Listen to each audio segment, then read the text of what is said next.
Kanya-kanyang Noche Buena plans na rin ng ilang Kapuso and Sparkle stars na i-enjoy ang kanilang holidays with their families. Yan ang chika ni Aubrey Carampel. Looking forward na ang ilang Kapuso celebrities sa kani-kanilang family Noche Buena. Si Asia's multimedia star Alden Richards nagkikrave na ng special spaghetti ng kanyang lola. Common request namin yung may something sa spaghetti ng lola ko na wala sa spaghetti ng kahit sino pa man.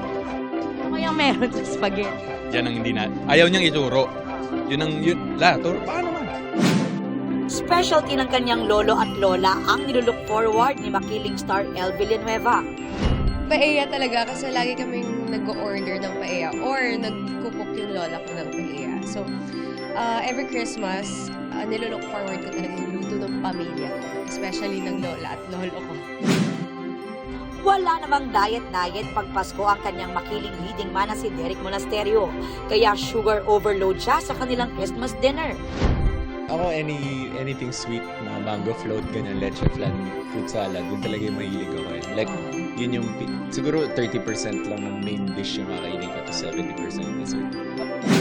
Ang kanilang makiling co-stars, may kanya-kanya ring Noche Buena staples.